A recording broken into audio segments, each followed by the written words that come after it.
और सबसे पहले वो मुख्यमंत्री, उप मुख्यमंत्री, मंत्री, वो सब जो ताकतवर लोग हैं उनके खिलाफ कार्रवाई की जाएगी तो और वेलकम होगा। जम्मू कश्मीर की सरकार, मुझे लगता है कि ये केवल दिखावा करना चाहती है, इनकी मंशा नहीं है कुछ भी इस तरीके का करने की। क्योंकि देखिए, अगर यहाँ के गरीब किसान, मजदूर, छोटा व्यक्ति, उसकी इन्हें चिंता होती है ऐसी स्कीम लाने की, तो उसके लिए तो एग्जिस्टिंग मैकेनिज्म्स हैं। आप LB6 है, एग्रेरियन रिफॉर्म्स एक्ट है, 1971 का ऑर्डर है, 3 तरीके से 99% लोगों को ओनरशिप दे सकते हैं। आप स्कीम किसके लिए लाना चाहते हैं? नमस्कार, द स्टेट सेंटिनल में आपका स्वागत है और मैं हूं राहुल सिंह। इस वक्त सबसे बड़ा मुद्दा जम्मू कश्मीर में चल रहा है, जो स्टेट लैंड को लेकर वापसी की जा रही है। जिन्होंने इंक्रोचमेंट की है और सरकार ने सीधे सीधे कहा है कि वो अब सरकारी जमीन है, वापस ली जाएगी चाहे जिसके पास मर्जी हो। और इसी को लेकर बहुत सारे लोग परेशान भी है। अलग अलग पॉलिटिकल पार्टीज की बात की जाए तो वो इसका विरोध भी कर रही हैं। इस वक्त हमारे साथ एडवोकेट अंकुश शर्मा है, इनसे बात करते हैं क्योंकि ये इन चीज़ों में पूरे तरीके से घुसे हुए हैं, इन चीज़ों को जानते हैं, बारीकी से जानते हैं। और अब देखेंगे कि ये किस तरह की चीज़ें कहते हैं कि क्या इसमें आम जनता जो गरीब है वो भी पिसने वाला है, या फिर जो कहा जा रहा है कि जो बड़ी बड़ी मछलियां हैं, जो शार्क है, जिन्होंने ज़्यादा ज़मीनें जो है वो हथियाई हैं, उन्हीं से वापस जो है वो लैंड ली जाएगी। पहले तो आपका बहुत बहुत स्वागत है अंकुल जी। बहुत बहुत धन्यवाद। मैं ये जानना चाहूँगा कि जो अभी आया है, डेडलाइन दे दी गई है 31 जनवरी, पहले तो मार्च तक था लेकिन अभी 31 जनवरी कह दिया गया है। आप किस तरीके से देखते हैं कि क्या कुछ बदलने वाला है अभी? देखिए, इस आदेश की बात तो मैं बाद में करूंगा, लेकिन पहले उन लोगों की बात करूंगा जो 56, 57, 58 से 1940 से 47 के बाद से 70, 71 के अराउंड 80, 85 के टाइम फ्रेम में, तब से स्टेट लैंड्स पे काश्तकारी कर रहे हैं, फार्मिंग कर रहे हैं, अपना लाइवलीहुड कमा रहे हैं। उनके लिए ऑलरेडी एग्जिस्टिंग मैकेनिज्म है जिसके तहत उन लोगों को ओनरशिप राइट्स मिल सकते हैं। 56, 57, 58, 57, 58 की गिरदावरी एंट्रीज जिन लोगों की हैं उन्हें LB6 और S432 के तहत ओनरशिप राइट्स मिल सकते हैं। वो एंटाइटल्ड हैं, उनको वो प्रोटेक्शन मिली है। ये मैं उन्हीं ज़मीनों की बात कर रहा हूँ जो ओनरशिप खाने में सरकार घोषित हैं, यानी स्टेट लैंड्स हैं, सरकार लैंड्स हैं। फिर 1971 की गिरदावरी जिन लोगों के पास है और वो स्टेट लैंड है लेकिन गिरदावरी 1971 की आपके नाम पे है, तो आप अग्रेरियन रिफॉर्म्स एक्ट के डिफरेंट प्रोविजंस के तहत एंटाइटल्ड हैं फॉर ओनरशिप। वैसे ही उसके बाद के गिरदावरी होल्डर्स जो हैं स्टेट लैंड्स के, मैं वो कह रहा हूँ स्टेट लैंड्स के, क्योंकि प्राइवेट लैंड्स के भी हैं, ओनर कोई और है, गिरदावरी किसी और की है, स्टेट लैंड की, तो उन्हें गवर्नमेंट ऑर्डर 1971 का मार्च 1971 का CM गाइडलाइंस है, उनके तहत ज़मीनें मिल सकती हैं। जो रोशनी की जजमेंट है वो कवर करती है अनऑथोराइज्ड इलीगल ऑक्यूपेंट्स को। बहुत सारे ऐसे लोग थे जिन्होंने इन कानूनों के तहत मालकी पाने का राइट ऑब्टेन होने के मतलब पाने के बावजूद भी रोशनी में अप्लाई किया, वो भी एंटाइटल्ड हैं अगर वो क्वालिफाई करते हैं 3 तरीके से ज़मीन के मालिकाना हक लेने में। ऐसे हमारे जम्मू, सांबा, कठुआ, अपना अखनूर, ये अपना बॉर्डर बेल्ट पे बहुत सारे ऐसे किसान हैं जो प्रोस्पेक्टिव ओनर्स हैं, इन मैकेनिज्म्स के तहत ज़मीन के मालिकाना हक पा सकते हैं।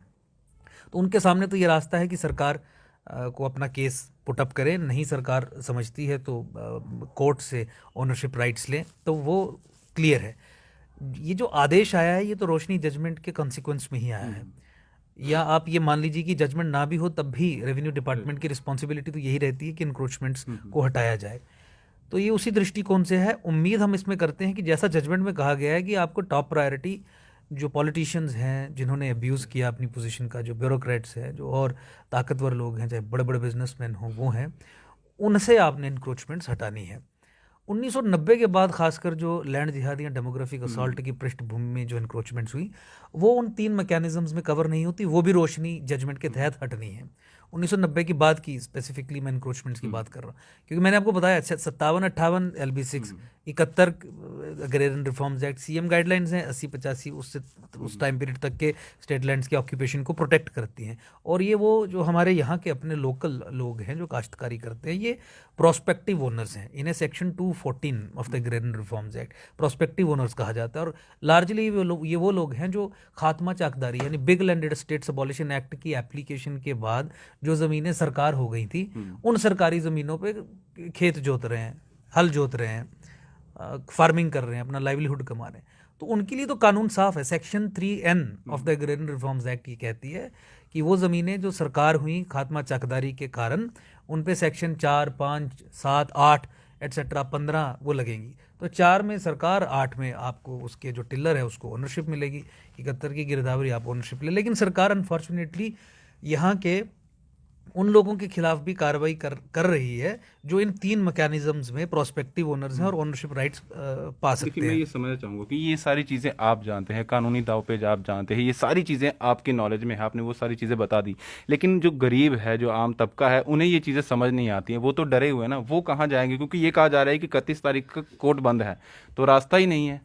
तो देखिए, अक्टूबर 2020 के बाद ही कॉज ऑफ एक्शन अराइज हो गया था ऐसे लोगों के लिए जो समझते थे कि हम बोनाफाइडी होल्डर्स हैं लैंड के, हमें अदरवाइज इसकी रेगुलराइजेशन या ओनरशिप मिलनी चाहिए। रोशनी में नहीं, रोशनी में कुछ नहीं होगा, रोशनी के अलावा जो 3 तरीके मैंने बताए, तो वो तो बहुत सारे लोग कोर्ट में आए भी हैं। अब इन लोगों ने क्यों वेट किया, मैं उसके लिए क्या एक्सप्लेन नहीं कर सकता, क्योंकि अक्टूबर 2020 के बाद का ये मामला है।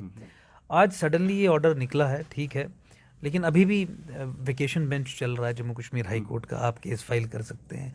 केस फाइल करने से पहले आप अपने लोकल तहसीलदार और डिप्टी कमिश्नर्स के साथ डेपुटेशन की फॉर्म्स में निकल सकते हैं। अगर किसी को कोई मदद हो तो एकजुट जम्मू पार्टी के जो कार्यकर्ता हैं उनसे संपर्क करके कानूनी सलाह जो है वो ले सकते हैं कि क्या डिप्टी कमिश्नर से क्या बात करनी है, कोई ऑर्डर्स की कॉपीज चाहिए वो ले सकते हैं। तो इस तरीके से किया जा सकता है। लेकिन पोस्ट 1990 के बाद की जो इंक्रोचमेंट्स हैं, जो छीन के ज़मीनें दी गई हैं, एक सुनियोजित ढंग से जो ज़मीनों पे कब्जा किया गया, मुझे लगता है उन्हें किसी तरीके की प्रोटेक्शन नहीं मिलेगी।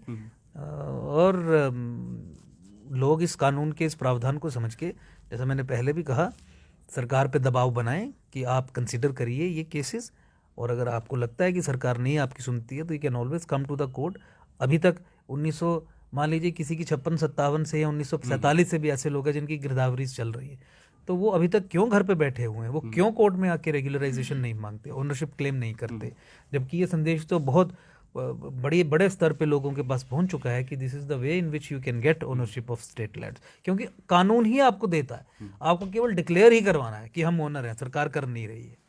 अभी ये समझना है कि अचानक अभी से ये ऑर्डर लाने का क्या ऐसा मजबूरी बन गई सरकार को कि ये ऑर्डर लाना है? क्योंकि लंबे अरसे से लोगों ने इंक्रोचमेंट की हुई है और इतने सालों के बाद एकदम से ये ऑर्डर आता है, क्या कहेंगे इसे? नहीं, देखिए, वो इस समय टाइमिंग एक्सेट्रा उसके ऊपर मैं कोई टिप्पणी कर नहीं सकता, क्योंकि हमारे ऑफिस से ये ऑर्डर निकला नहीं है। ये सवाल तो आप उन्हीं से पूछ सकते हैं जिन्होंने ये ऑर्डर निकाला है कि टाइमिंग का क्या इसमें वो है। But otherwise Roshni judgment clear है, तमाम और सुप्रीम कोर्ट जजमेंट्स क्लियर हैं। काचर आइलैंड हो, स्टेट लैंड हो, आपको वहाँ से इंक्रोचमेंट्स हटानी है। रूटीन मैनर में भी आदेश निकलते हैं। रोशनी जजमेंट के बाद भी एक आदेश निकला था कि 6 महीने के अंदर अंदर ये सारी ज़मीन खाली करवा ली जाएगी। और सारी ज़मीन में कौन सी ज़मीन? जो अनऑथराइज्ड इलीगल है, प्रोस्पेक्टिव ओनर्स वाली नहीं। कानून का इम्पोर्ट ये है, कोई अगर गलत तरीके से जम्मू सांबा कठुआ के बॉर्डर बेल्ट के एरियाज़ के जो लोग ज़मीनों पे हैं या और इस एरिया के जो प्रोस्पेक्टिव ओनर्स हैं उनके खिलाफ कार्रवाई करता है तो वो कोर्ट से प्रोटेक्शन ले सकते हैं। तो उस समय निकला था। हाँ, एक हैरानी वाली बात यह है कि जम्मू कश्मीर की सरकार, मुझे लगता है कि ये केवल दिखावा करना चाहती है। इनकी मंशा नहीं है कुछ भी इस तरीके का करने की, डेमोग्राफिक चेंज के प्रोसेस को रिवर्स करने की। उसका कारण ये है कि कुछ लोग जो रोशनी जजमेंट को चैलेंज करते हुए कश्मीर से सुप्रीम कोर्ट में गए थे, तो सुप्रीम कोर्ट में सरकार ने उन्हें कोर्ट के सामने आश्वासन दिया था कि आपके खिलाफ कोई भी कोर्सिव एक्शन नहीं होगा, आपको ज़मीनों से नहीं हटाया जाएगा, जो लोग अपील में गए थे। उसके बाद जम्मू कश्मीर सरकार यहाँ हाई कोर्ट में रोशनी जजमेंट की इम्प्लीमेंटेशन को स्टॉल करने के लिए एक रिव्यू पिटीशन फाइल करती है और ये कहती है वर्चुअली कि 1990 के बाद की जो डेमोग्राफिक असॉल्ट के बैकग्राउंड में जो चेंजेस हुई हैं उनको रेगुलराइज करने के लिए आप हमें स्कीम इंट्रोड्यूस करने दीजिए। क्योंकि देखिए, अगर यहाँ के गरीब किसान, मजदूर, छोटा व्यक्ति, उसकी इन्हें चिंता होती है ऐसी स्कीम लाने की, तो उसके लिए तो एग्जिस्टिंग मैकेनिज्म्स हैं। आप LB 6 एग्रेरियन रिफॉर्म्स एक्ट है, 1971 का ऑर्डर है, 3 तरीके से 99% लोगों को ओनरशिप दे सकते हैं। आप स्कीम किसके लिए लाना चाहते हैं? स्कीम आप उन्हीं के लिए लाना चाहते हैं जो इन 3 कानूनों के दायरे में नहीं आते, यानी जो 1990 के बाद एक सुनियोजित ढंग से यहाँ पे इंक्रोचमेंट करके सेटल करवाए गए थे, उन्हीं के फेवर में आप लाना चाहते हैं। तो मुझे लगता है कि अब ये ऑर्डर आया है और देखते हैं, लेकिन क्या इसका इम्प्लीमेंटेशन रहेगी। मैं ओवरऑल तो हम स्वागत करेंगे, लेकिन इम्प्लीमेंटेशन किस तरीके से होगी, सही तरीके से होगी नहीं होगी, वो तो एक देखने वाली बात होगी। मैं ये समझना चाहूँगा क्योंकि बहुत सारे लोगों के जो रिव्यूज़ आ रहे हैं या अपनी तरफ से जो प्रतिक्रियाएं दे रहे हैं वो ये कह रहे हैं कि आम जनता तो पिसेगी, लेकिन जिनके लिए ये लाना था, ये कहा जा रहा था कि बहुत बहुत बड़े बड़े पॉलिटिशियंस हैं, बहुत बड़े बड़े नेता हैं, बहुत बड़े बड़े ब्यूरोक्रेट्स हैं, जब पुलिस के बड़े बड़े जो ऑफिसर रह चुके हैं, उनके पास जितनी ज़मीनें हैं ये उनके लिए किया जाना था और उनके लिए करने वाले थे, लेकिन अब जो हो रहा है वो उल्टा हो रहा है उसके। तो अगर उल्टा हो रहा है तो बहुत गलत हो रहा है, हम उसे कंडेम करते हैं और हम ये चाहते हैं कि सबसे पहले वो मुख्यमंत्री, वो उप मुख्यमंत्री, वो मंत्री,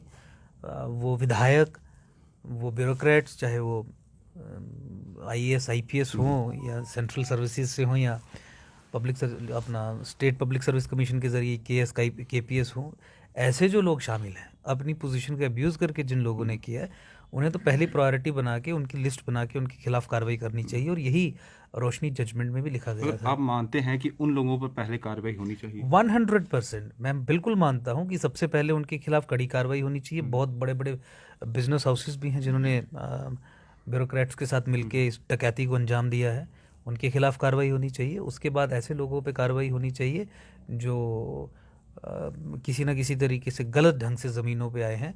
और साथ ही में सरकार को वो भी देखना चाहिए कि बहुत सारा ऐसा बड़ा तबका जो अदरवाइज एंटाइटल्ड है under agrarian reforms act LB 6 S 432 और 1971 का जो मार्च का CM गाइडलाइंस वाला जो ऑर्डर है उसके तहत उनको भी वो लॉज अप्लाई करके रेगुलराइज ज़मीनें की जाएं। तो ये कलेक्टिवली इस तरीके से गवर्नमेंट को अपनी अप्रोच रखनी चाहिए। बहुत सारे लोगों को ये दुविधा है, उनको समझ नहीं आ रहा कि रोशनी लैंड जो है क्या वो स्टेट लैंड है या वो अलग है। बहुत सारे लोगों को ये समझ नहीं है कि रोशनी लैंड के लिए बात चली थी, लेकिन स्टेट लैंड कहाँ से आ गई? नहीं, बेसिकली रोशनी कानून बना था स्टेट लैंड की ओनरशिप प्राप्त करने के लिए। तो रोशनी लैंड जितनी भी है वो सारी स्टेट लैंड है। लेकिन उसके अलावा भी स्टेट लैंड का मतलब सिंपल सादा ये हो गया जो सरकार की ज़मीन, जो गवर्नमेंट की ज़मीन। रोशनी की ज़मीन अलग नहीं है, वो सरकार की ही ज़मीन है और सरकार की ज़मीन तो सरकार की है ही। काचराई डिफरेंट है। काचराई विलेज ग्रेजिंग लैंड्स हो गई जहाँ पे लोग अपने पशुओं को खुला छोड़ते हैं कि ये सबके पशुओं के चरने की एक जगह है, तो ग्रेजिंग एरियाज़ हो गए, वो एक आप डिस्टिंग्विश कर सकते हैं। तो स्टेट लैंड और रोशनी लैंड में कोई फ़र्क नहीं है। रोशनी में जितनी भी रेगुलराइजेशंस हुई थी वो स्टेट लैंड्स की हुई थी। रोशनी में करीबन 30,000 एप्लीकेशंस प्रोसेस हुई थी और 60,000 वेटिंग में थी। तो मान लीजिए 90,000 के करीब एप्लीकांट्स थे। तो 60,000 जो एप्लीकांट्स पेंडिंग थी वो तो 2018 में रद्द कर दी गई थी। 30,000 एप्लीकेशंस जो थी उन्हें निरस्त कर दिया था।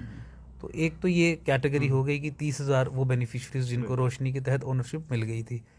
जो एप्लीकेंट इन वेटिंग थे वो भी स्टेट लैंड के ही थे, लेकिन उनमें से आपको डिस्टिंग्विश करना पड़ेगा कि कौन प्रोस्पेक्टिव ओनर है, कौन एनक्रोचर है। लेकिन जो बेच चुके हैं, जिन्होंने रोशनी स्कैम के तहत ज़मीनें बेच दी हैं, उनको तो फ़ायदा हो चुका है, लेकिन जिन्होंने खरीदी है अब कहीं ना कहीं उनका नुकसान होने जा रहा है। इसमें बड़ा सिंपल है मामला कि हाईकोर्ट ने डिक्लेयर किया है कि यह कानून वॉइड था एब इनिशियो। तो जिन्होंने अब खरीदी है,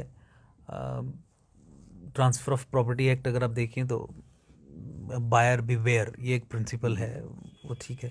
दूसरा, फिर किसी को अगर वाकई में लगता है कि सरकार ने कानून बनाया और कानून के हिसाब से किसी को ओनरशिप मिली और उसने फिर आगे ज़मीन बेची और मैं बोनाफाइड परचेजर हूँ, तो वो गवर्नमेंट के अगेंस्ट मोशन इंट्रोड्यूस कर सकते हैं, सू कर सकते हैं डैमेजेस के लिए एट्सेट्रा। उनके पास भी रेमेडीज़ अवेलेबल हैं। लेकिन देखिए, कोर्ट्स का काम ये रहता है, आर्टिकल 13 में जुडिशियल रिव्यू की पावर है। अगर कोई भी कानून असंवैधानिक हो तो वो असंवैधानिक डिक्लेयर किया जाता है। तो कोर्ट ने असंवैधानिक जब डिक्लेयर किया तो उस कानून के तहत दिए गए जितने भी बेनिफिट्स थे वो निरस्त होने ही थे, इसलिए वो निरस्त हुए भी। तो क्या आप इसका वेलकम करते हैं? आपके हिसाब से जो हो रहा है वो सही है? देखिए, स्टेट लैंड्स की इंक्रोचमेंट हटाना एक वेलकम स्टेप है, पर कॉन्ट्राडिक्टरी स्टैंड्स जिस तरीके के सरकार के हैं, पोजीशंस हैं, उससे हमें देखना पड़ेगा कि किस तरीके से क्रियान्वयन किया जाता है।